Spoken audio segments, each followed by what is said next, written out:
현재 말씀 주신 바와 같이 유니버시티 오브 미시간에서 바이오인포메틱스를 PhD로 어, 연구하고 있습니다. 지금 현재 발표드릴 연구는 2020년 5월 학부 연구생으로 시작을 하여 서울대학교 석사과정을 거치고 또 그 이후에 산자부 과제 공동 참여자이기도 한 포트레이라는 곳에서 재직을 하면서 완성한 논문이고, 이 논문은 최근에 Advanced Healthcare Materials에 억셉이 되어 지금 이 자리를 비워 소개해 드릴 수 있게 되었습니다. 해당 논문 제목은 Magnetic Resonance Imaging Based Quantification of Endosome Escape Using Iron Oxide Nanoparticle Loaded Lipid Nanoparticles라는 것입니다. 이 연구에 대해서 더 구체적으로 설명드리기 앞서서 먼저 리피드 나노 파리클 혹은 LNP에 대해서 더 자세히 언급드리도록 하겠습니다. 넓은 의미의 LNP라고 하는 것은 지질로 구성된 모든 형태의 나노 입자를 구성을 하는데, 이것은 특히 리서치 컨텍스트에서 크게 두 가지 서브 타입으로 구분이 됩니다. 하나가 리포솜이라는 구조이고, 이 구조에서는 보시는 바와 같이 안에 어떤 물로 채워진 어떤 공동 포월 구조가 생성되는 게 특징이고요.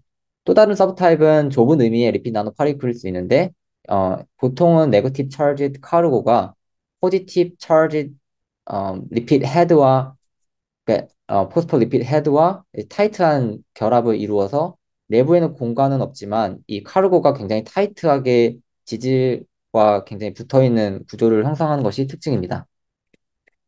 잘 아시는 바와 같이 2019년 12월 코로나19 사태가 발발하였고, 어, 그 과정에서 빠르게 백신을 개발해야 한다는 세계적 어떤 수요와 함께 리피드 나노 파리클 내지 mRNA 전달 플랫폼이 대두되게 되었습니다.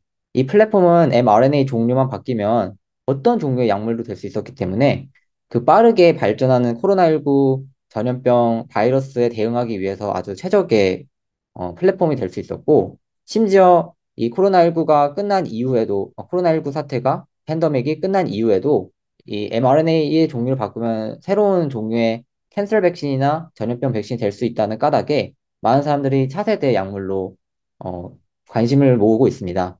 따라서 이러한 어떤 멀티플한 어플리커블리티 덕분에 2023년 노벨 생리의학상의 주제로 선정되기도 하였습니다. 하지만 이 지질나노 입자 기반 약물이나 또 전염병 백신의 어, 등장이 너무나 빨랐던 탓에 이것의 품질 평가 기술이 충분히 성숙되지 않은 채로 이 기술이 시장에 나타난 것이 문제로 지적되고 있습니다. 현재 이 리피드 나노 파리클의 이 에피커시에 핵심적으로 기여하는 것은 먼저 이 나노 파티클이 세포에 업테이크 되고 나서 얼리 엔도좀에 인트랩되고 그것이 리피드 나노 파리클과 결합을 하여 안에 있는 RNA 카르고가 세포 내로 빠져나오는 엔도조마 이스케이프 현상과 가장 밀접하게 관련이 있다고 보고되고 있고, 실제 많은 품질 평가 기술이 이 엔도조마 이스케이프를 평가하는데 관심을 모으고 있습니다. 실제로 많은 선행 기술들, 즉 LNP의 품질 평가에 관련된 선행 기술들이 슈퍼 레졸루션 마이크로스코프를 활용하고 있고, 이뿐만 아니라 뭐 ROS나 프렉 같은 어떤 인디렉트 인다렉트 한 어떤 방법으로 측정을 하려고 하고 있고요. 이것이 첫 번째 패러다임이고, 두 번째 패러다임은 이 RNA가 전달되면 프로틴으로 트랜슬레이션 될 것이고, 이 프로틴이 혹시나 플로레센트 프로틴이면 그 플로레센스를 측정함으로써 엔도좀 에스케이프를 간접적으로 측정할 수 있기 때문에 간접적으로 LNP의 혹은 mRNA 백신의 에피커스를 측정할 수 있다라는 두 번째 방법이 있습니다. 그것이 이제 트랜스펙션 어세이라고도 하고, 보통 이 크게 두 가지 방법으로 사람들은 LNP 내지 mRNA 백신의 품질을 평가하고 있는데요. 이들 방법은 여기 보시는 바와 같이 여러 세포에 걸쳐서 평가할 수 없거나 혹은 인비보에서의 평가 가능성이 떨어진다라는 문제점이 있었습니다. 따라서 저희는 산화철과 MRI 그리고 이것의 어떤 수학적 응용을 이용하여 멀티셀룰러 이밸루에이션과 인비보 어플리커빌리티가 동시에 가능한 어떤 메소드를 개발하여 LNP의 혹은 mRNA 백신의 품질 평가 기술에 더 기여하고자 하였습니다. 그래서 말씀드린 바와 같이 이 RNA를 담지하고 있는 LNP가 세포에 섭취되게 되면 얼리 엔도좀이라는 구조에 갇히게 되는데, 이 엔도좀이 지질 나노 입자와 결합을 하게 되면 안에 있는 RNA 카르고가 세포 내로 나올 수 있게 되고, 따라서 드럭 액션이 가능하게 됩니다. 하지만 인트랩된 상태로 계속 있게 되면은 더 이상 어떤 액션을 하지 못한 채 안에 있는 물질들이 분해가 되게 됩니다. 따라서 이런 엔도조마 에스케이프가 얼마나 잘 일어나는지가 어, RNA, LNP의 효능을 나타내는 가장 핵심적인 지표라고 할 수 있고, 실제 많은 논문들이 이런 RNA가 전달된 RNA가 어떤 액션을 하는 그 크기가 이 엔도조마 에스케이프에 비례한다라고 많이 보고들 하고 있습니다. 저희가 개발한 방식은 RNA 대신에 산화철을 담지를 하고, 이 산화철이 만약에 인트랩된 경우에는 이렇게 계속 지질 나노 입자 안에 산화철이 뭉쳐있는 형태로 존재할 테지만, 만약 엔도조마 이스케이프가 일어나게 되면 안에 있는 산화철이 세포 내로 나오면서 산화철 자체의 어떤 MR 특성이 바뀌게 되어 이들의 신호 차이를 이용해서 어, 엔도조마 이스케이프의 이피션시를 측정할 수 있다라는 아이디어입니다. 산화철 나노 입자를 만드는 방법은 되게 다양한데요. 저희는 이 중에서 90%에 해당하는 케미컬 메소드를 활용을 하였고, 케미컬 메소드 중에서도 26%에 해당하는 하이드로서멀 메소드를 활용하였습니다. 소듐 아세테이트와 같은 염기와 그리고 소듐 사이트레이트를 FeCl2, FeCl3와 함께 섞어서 열을 가하게 되면은 이 산화철 나노 입자가 표면에 사이트레이트 잔기가 펑셔널라이즈 된 나노파티클을 얻을 수 있고, 이 사이즈가 2에서 3 나노미터 정도 됩니다. 산화철을 만드는 과정에서 저는 무수한 시행착오를 겪었는데, 그 과정에서 알게 된 점은 산화철 나노 입자를 만들 때 어그리게이션을 피해야 된다라는 깨달음이 있었습니다.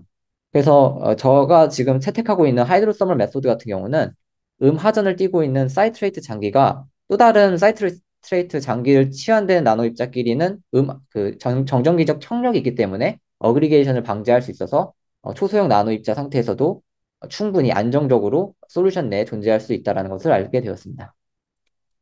그래서 말씀드렸던 사이트릭 애시드가 이렇게 생겼던 것이고, 이것이 특히 이 O 부분이 철 나노 입자와 이렇게 펑셔널라이즈 해서 결합된 형태가 사이트레이트 스테빌라이즈 아이옥사이드라고 이해하시면 될 것 같습니다.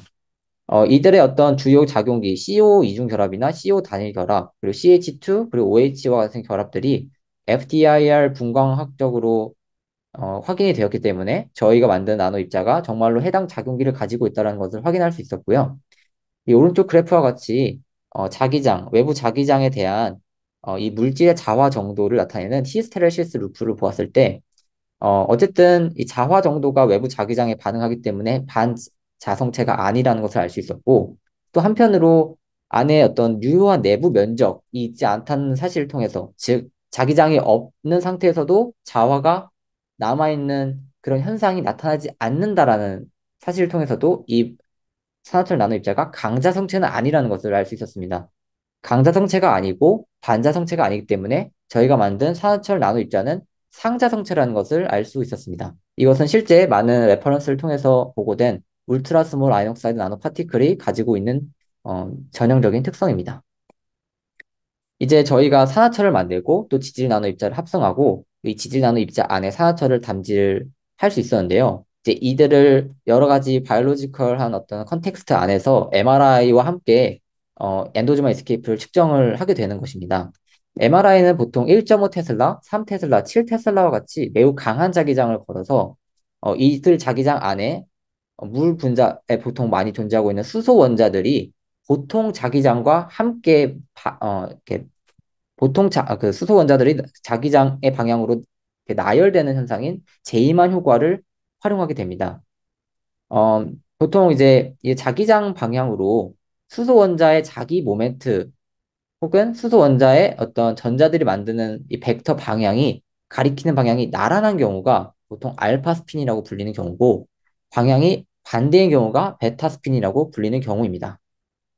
연력학적으로는 물론 이제 알파 스핀이 더 안정하기 때문에 대부분의 프로톤, 즉 수소 원자들이 자기장과 나란한 방향으로 나열이 될 테지만, 연력학적으로는 100%라는 건 없기 때문에 항상 일정 비율 정도는 반대 방향으로 배열이 됩니다. 이것은 볼츠만 법칙을 통해서 예측될 수 있는 현상입니다. 그런데 실제로는 이 자기 모멘트의 방향, 즉 수소 원자가 가지는 전자의 회전 방향의 반대 방향이 전류 방향인데, 이 전류 방향을 오른손으로 감아주었을 때 엄지손가락이 가리키는 방향이 자기 모멘트인데, 이 자기 모멘트가 자기장과 일정한 각도를 이루게 되면 이들의 벡터 곱의 방향으로 힘이 작용하게 되고 이들 로렌츠 힘이 사실은 이 수소 원자들을 회전시키게 됩니다. 이러한 회전을 라모어 세차 운동이라고 합니다.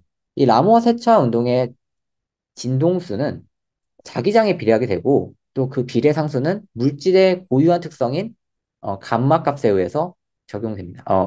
감마 값을 가지게 됩니다. 그런데 보통은 다양한 각도가 있을 수 있다고 생각을 할 수 있는데 실제 수소 원자의 경우에는 자기장으로 자기장과의 특정 그러니까 예각을 이루는 경우와 또 둔각을 이루는 경우 단 두 가지 상태만 존재하게 됩니다. 이러한 양자화된 라모 세차 운동은 자연계에서 굉장히 자주 관찰되는 현상이고 수소가 원자가 아닌 다른 원자의 경우에는 뭐 예를 들면 6개의 상태가 존재하는 경우도 있고 8개의 상태가 존재하는 경우도 있습니다. 하이드로젠, 즉 프로톤은 2개의 상태가 존재하는 것입니다.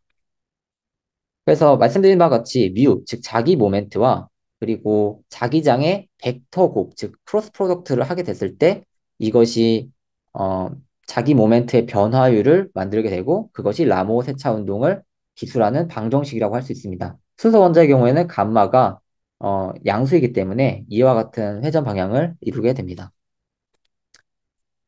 만약에 이 알파 스핀, 즉 자기 모멘트가 자기장과 비교적 나란한 방향인 경우에 외부에서 라디오 프리퀀시 에너지가 주어지게 되면 이들의 알파 스핀 상태가 자기장과 비교적 반대 방향인 베타 스핀 상태로 바뀌게 됩니다. 이때 라디오 프리퀀시 에너지의 주파수는 저희가 흔히 생각하는 AM 라디오, FM 라디오 할 때 그 AM 라디오에 해당하는 수 메가헤르츠 정도의 주파수입니다. 이들 주파수의 빛은, 즉 전자기파는 저희 몸과는 크게 상호작용하지 않기 때문에 사실은 MRI를 통해서 저희 몸이 사실 건강에 큰 영향은 없을 수 있겠다라고 생각을 할 수 있고요.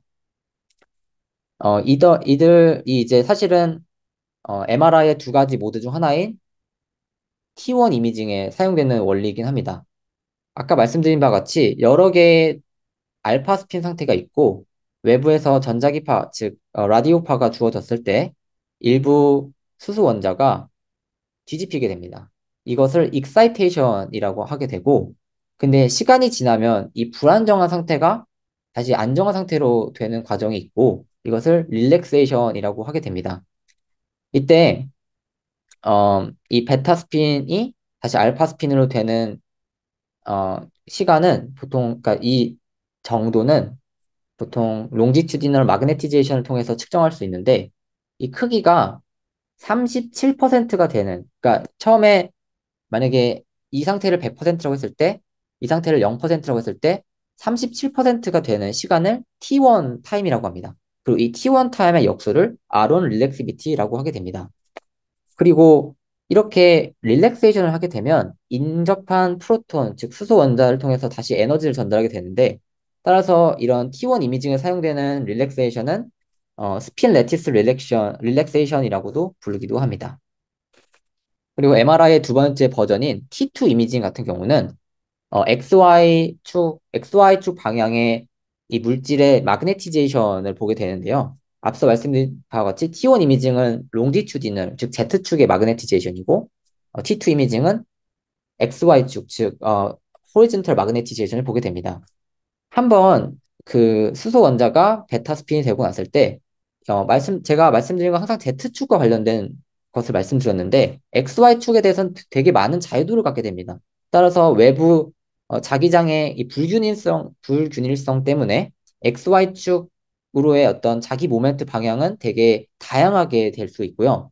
하지만 외부에서 적절하게 라디오 프리퀀시를 또 가하게 되면은 이들이 다시 이렇게 되게 상쇄되었던 XY축 그 마그네티제이션이 되게 다시 또 값이 올라가게 되고 이것을 에코잉이라고 하게 됩니다. 이 그림이 그 디페이징과 에코잉을 잘 묘사하고 있습니다. 앞서 말씀드린 바와 같이 보통은 지축에 비교적 나란한 마그네 그 자기 모멘트가 갖게 되고 사실 세차 운동을 하게 되면은 이 평균적으로 보았을 때 지축과 완전히 나란하다고 할 수 있습니다. 이때 외부에 라디오파 에너지가 주어지게 되면 90도 정도 플립을 하게 되고, 이때 외부의 자기적 불균일성 때문에 XY축 방향의 자기 모멘트가 되게 많이 갈라지게 됩니다. 이 갈라지기 때문에 XY축의 평균적인 마그네티제이션의 크기가 낮아지고, 그래서 이것을 디페이징이라고 하게 됩니다. 하지만 외부에서 적절히 RF 에너지를 가하게 되면 이것을 즉 180도 뒤집게 되면은 사실 빨리 움직이는 애들은 또 빨리 움직이게 되고 또 늦게 움직이는 애들은 늦게 움직이는데, 이게 다시 똑같이 모이게 된다라는 것을 쉽게 이해하실 수 있습니다. 이것을 에코잉이라고 하게 됩니다. 그 XY축 마그네티제이션의 크기가 처음에 만약에 100%라고 했을 때, 만약에 딥페이징이 100% 일어나면은 XY축 마그네티제이션의 크기는 0%가 될 것입니다. 이것이 만약에 37%가 되는데 걸리는 시간을 T2 타임이라고 하게 되고, T2 타임의 역수를 R2 릴렉시비티라고 하게 됩니다. T1 타임, T1 릴렉세이션 타임의 역수인 R1 릴렉시비티는 외부에서 그 전달된 RF 에너지가 또 인접한 프로톤으로 혹은 인접한 조형제로 그 라디오 프리퀀시 에너지를 전달하는 효율인 RF 에너지 트랜스퍼 인 이피션시와 비례하게 됩니다. 따라서 여기 보시는 바와 같이 되게 저희가 MR 조형 T1 이미징에서 많이 사용하는 가돌리늄 조형제의 경우, 실제 이 물 분자에 있는 프로톤의 그 베타 스핀 상태에서의 그 에너지가 전달되게 되고, 이것을 인접한 또 다른 물 분자에 전달시킴으로써 이 RF 에너지 트랜스퍼를 더 촉진하게 되고, 그래서 R1 릴렉시비티 값을 늘리고 반대로 T1 릴렉세이션 타임을 줄이는 것이 잘 알려져 있는데요. 저희 초소형 산화철 나노 입자의 경우에도 T1 조형제로도 사용될 수 있고, 이 경우에 더 자유도가 높은, 더 행동의 자유도가 높은 프리 아이옥사이드 나노 파티클이 이러한 RF 에너지 트랜스퍼가 더 높다고 할 수 있어서 아이옥사이드 나노 파티클이 로딩된, 즉 리핀 나노 파티클에 로딩된 아이옥사이드 LMP보다 더 R1 릴렉시비티가 높고 반대로 T1 릴렉세이션 타임이 낮다라고 할 수 있습니다. T2 릴렉세이션 타임의 역수인 R2 릴렉시비티는 마그넷 그 자성 물질이 가진 마그네틱 모멘트의 합의 제곱에 비례하게 되는데요. 저가 이제 이거는 시뮬레이션 결과를 나타낸 건데, 만약에 각각의 프리 아이온사이드 나노 파티클이 각각 모여있지 않은 상태로 마그네틱 모멘트의 제곱을 하게 되면은 이것이 전혀 시너지스틱한 이펙트를 내지 않습니다. 하지만 이 아이온사이드 나노 파티클이 리핀 나노 파티클에 담지가 되면은 이들의 마그네틱 모멘트가 얼라인 되게 돼서 이들의 합이, 그리고 이들의 합의 제곱이 기존의 각각의 합의 제곱을 한 것보다 훨씬 더 큰 효과를 내게 됩니다. 그래서 사실은 아이녹사이드 at LMP가 아이녹사이드 나노 파티클보다 R2 릴렉시비티가 크고 반대로 T2 릴렉세이션 타임이 낮다고 할 수 있습니다.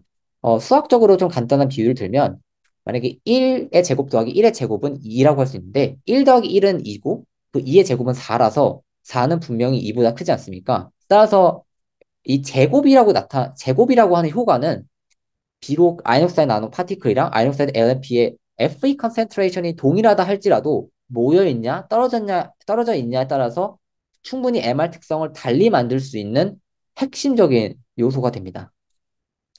실제 저희가 실험을 했을 때 프리 아이녹사이드 나노 파티클이 아이녹사이드 LNP보다 더 R1 릴렉시비티가 더 크다라는 것을 알 수 있었고요. 반대로 아이녹사이드 LNP가 프리 아이녹사이드 나노 파티클보다 R2 릴렉시비티가 더 크다라는 것을 알 수 있었습니다.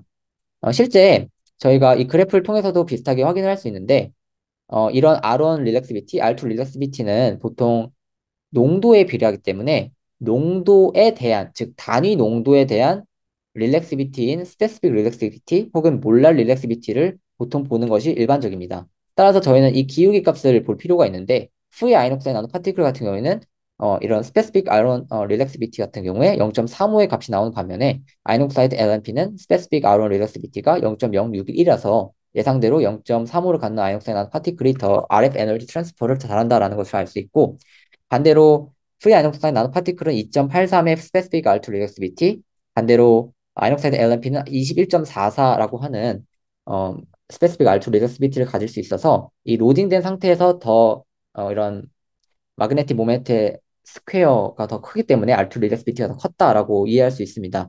이 절대값을 비교해 보면 이런 R1 릴렉시비티보다 R2 릴렉시비티가 더 크다는 것을 알 수 있는데, 비록 울트라 스몰 아인옥사이드 나노 파티클이 T1, T2 듀얼 컨트라스트 에이전트로 작용할 수 있을지라도 저희가 따로 외부에 뭐 패길레이션이나 어떤 스페시픽한 서피스 모디피케이션을 한 게 아니기 때문에 이런 R2 특성이 강했던 게 있고, 또 이런 뭐랄까 제법 자체가 또 어떤 경우에는 어떤 제법이 이런 T1 조영제 만드는 게 유리한가 하면은 또 저희가 만든 제법이 또 T2 조영제가 더 유리했던 측면이 있었기 때문에 저희가 만든 아이녹사이 나노 파티클이 사실은 이런 R1 특성을 이용한 것보다 R2 특성을 이용해서 엔도즈마 에스케이프를 측정했던 게 더 시그널 인텐시티가 높았던 것으로 생각이 됩니다.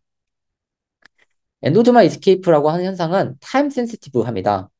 LNP, 즉 mRNA를 담재한 LNP가 세포 내에 도입됐을 때 이것이 먼저 얼리 엔도좀이라는 형태로 존재하게 되고, 이때 특징적인 RAB5나 뭐 EEA1 같은 특정한 어떤 몰레큘을 마커들을 발현하게 됩니다. 이때 성공적으로 mRNA가 이스케이프하게 되면 이 세포 내에서 이제 드럭 액션을 하게 되는 거고, 만약에 그렇지 못하게 되면은 pH는 계속 낮아지기 때문에 얼리 엔도점 스테이트가 레이트 엔도점이 되고, 또 궁극에는 라이소좀이 되게 됩니다. 라이소좀이 되면 안에 있는 RNA가 이제 다 분해가 되게 됐죠.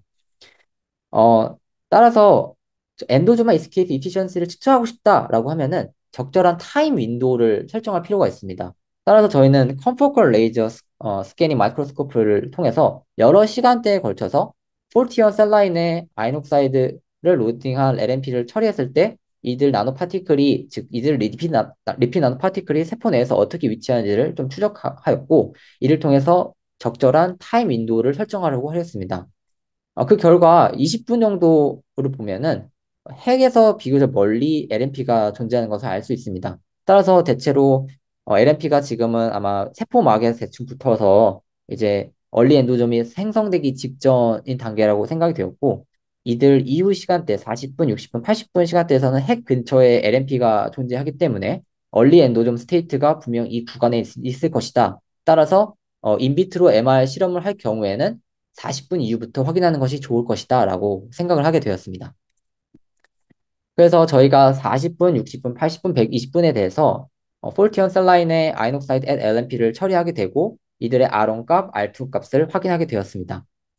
앞서 말씀드린 바와 같이 저희의 아이온사이 나노 파티클이 사실은 T2 컨트라스트 에이전트에 조금 더 가까운 특성을 보였기 때문에 인비트로 MR 상황에서 R1을 통한 어떤 측정 과정이 그렇게 시그널 인텐시티가 높지 않아서 40, 60, 80분에서의 시그널이 그렇게까지 잘 나오지는 않았습니다. 그래서 not significant라는 결과가 나왔는데, 하지만 근소하게 점점 증가하는 경향을 보이는 것은 사실은 저희가 예상한 바와 같이 로딩된 아이온사이 나노 파티클 상태에서 프리 아이온사이 나노 파티클이 되는 과정에서 R1 값이 증가했기 때문이다라고 생각이 되고요.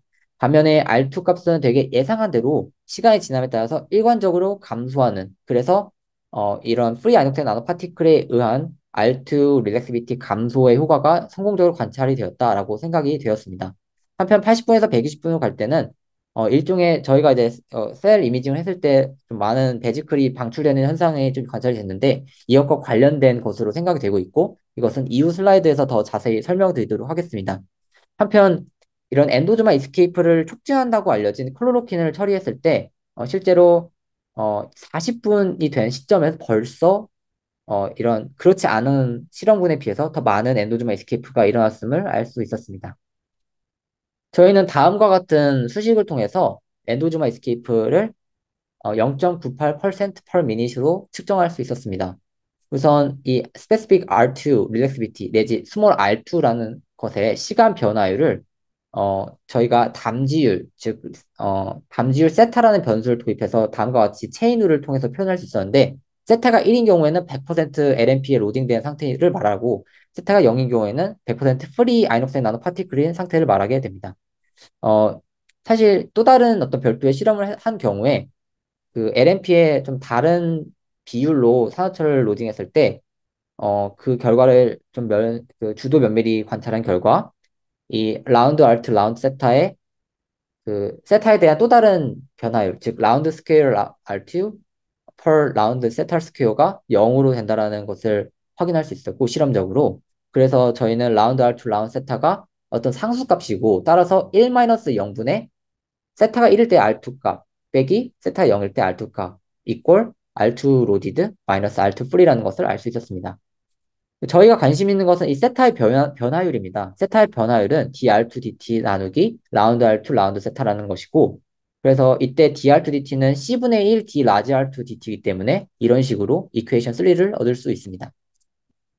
이 산화철의 농도인 C를 구하는 것이 어려울 수 있는데 저희는 R1 값과 R2 값을 모두 활용하였고 이를 ICP-MS 결과를 통해서 비교함으로써 어, 산화철 농도 C를 정량하고 실험적으로 구할 수 있는 dR2dt와 또 실험적으로 구할 수 있는 R2 로디드, R2 프리를 모두 활용하여 라운드 세타 라운드 T 이퀄 0.98% per minute을 구할 수 있게 되었습니다. 저희는 이제 DSPC를 통해서 만든 리핀 나노 파티클과 그리고 클로로킨을 첨가한 것, 그리고 DOP라는 리피드 컴포넌트를 가지는 아이녹사이드 앳 리피드 나노 파티클이라는 총 3개의 실험군을 준비를 하였고 이들을 시간 구간에 따라서 엔도지마 에스케이프 인덱스를 계산을 하였는데 실제로 이 DOP가 사실 리피드 바이 레이어의 안정성을 매우 떨어뜨린다는 걸 알려져 있기 때문에 실제로 엔도지마 에스케이프가 높다고 예측되던 상황이었고 그 예측과 비슷하게 실제 얼리 타임 포인트에서 굉장히 높은 엔도주마 에스케이프를 관찰할 수 있었습니다. 사실은 이 DOP가 첨가된 아이오사이드 LNP 같은 경우에는 이 퍼센트를 시간에 대해서 적분을 하게 되면 대략 한 100% 정도 값이 나오게 되는데 사실은 mRNA를 로딩한 리피드 나노 파티클의 엔도주마 에스케이프의 누적 비율은 2에서 한 10% 정도로 알려져 있습니다. 근데 저희의 기술이 왜 이렇게 과장된 엔도주마 에스케이프 이피션시를 도출했던 이유는 사실 아이녹사이드 나노 파티클이 mRNA에 비해서 훨씬 크기 때문에 이것이 LNP에 로딩된 경우 굉장히 느슨한 결합을 하게 되고 따라서 엔도주마 에스케이프가 더 촉진된다라는 이유 때문이었습니다. 하지만 이러한 촉진 자체가 엔도즈마 에스케이프 인덱스 혹은 이피션시 값을 더 크게 측정시킬 수 있어서 더 높은 신호 감도로 이어질 수 있다라고 저희는 주장하고 있습니다. 이러한 어떤 MRI를 기반으로 한 엔도즈마 에스케이프 측정 방식은 바이오 TM을 통해서도 확인될 수 있었는데 여러 시간과에 대해서 저희는 실제 세포 안에 존재하고 있는 아이녹사이드를 로딩하고 있는 리핀 나노 파티클의 개수를 실제로 세웠고 이들 개수들이 실제 저희가 예측한 R2 값의 변화와 굉장히 밀접한 관련이 있다는 것을 알 수 있었습니다. 또한 저희는 토모큐브를 활용해서 싱글 몰레큘 피쉬와 비슷한 실험을 진행하였는데 LNP를 형광으로 어, 형광 레이블링을 하고 또 별도로 형광 레이블링한 RNA를 도입을 해서 이들이 이제 세포 내에서 시간에 따라서 어떻게 바뀌는지를 보았습니다.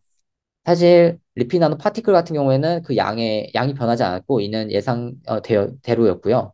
또 사이5가 레이블링된 RNA 같은 경우는 얼리 타임 포인트에서는 그 LNP에 의해서 펀칭이 이루어졌던 반면에 시간이 지나면서 이것이 세포 내로 릴리즈 될 수 있었고 이를 통해서 엔도주마 에스케이프가 나오고 그래서 세포 내에서 RNA가 존재하는 것을 형광으로 측정할 수 있었습니다. 또한 저희의 그 방법론이 인비보에서도 적용할 수 있었는데 우선 저희가 형광 레이블링한 리핀 나노 파티클을 그 마우스의 오른쪽 뒷다리에 근육 주사했을 때 이것의 양이 시간에 따라서 크게 바뀌지 않았음을 정량적으로 분석할 수 있었고요.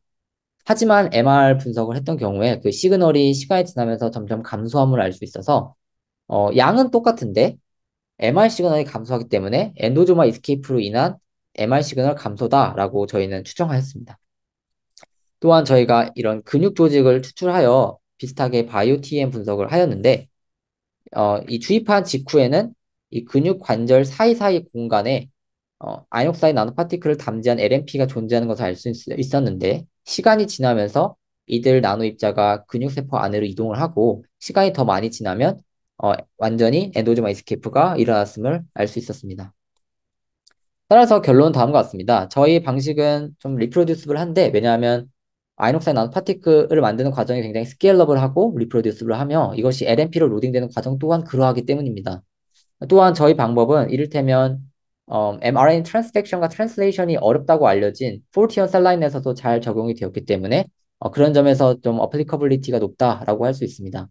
특히 이런 트랜스펙션 어세이는 트랜슬레이션 아파라투스 그리고 트랜스크립션 아파라투스 그리고 PTM 포스트 트랜슬레이션 모디피케이션, 포스트 트랜스크립션 모디피케이션 그리고 그 사이에 이제 뭐 RNA의 롱제비티 같은 다양한 팩터들이 고려되는데 저희의 방식은 그렇게 다양한 팩터가 아닌 굉장히 엔도조마 이스케이프에 스페시픽한 방식이라는 점도 또 다른 장점으로 꼽히고 있고 앞서 보여드린 바와 같이 다양한 LNP 포뮬레이션에서 저희가 비교 분석을 할 수 있기 때문에 예를 들면 전염병 백신이나 캔슬 백신을 만드는 상황에서도 이런 어떤 LNP 조성이 더 좋은지를 얼리 스크리닝 할 수 있다라는 장점이 있습니다.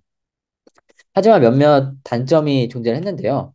우선 저희가 DSPC와 DOP라고 하는 LNP 조성을 주로 사용하였는데 이것 말고도 SM10이나 실제로 저희가 코비드-19 백신 조성으로 사용됐던 여러 리피드 컴포넌트를 활용할 필요가 있습니다.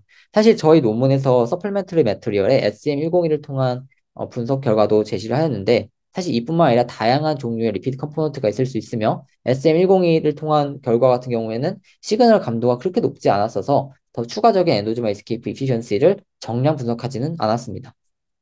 한편 저희가 이제 41이라고 하는 캔슬 셀 라인에 적용을 했었는데 이뿐만 아니라 다양한 셀 라인에 적용을 할 필요가 있어 보입니다.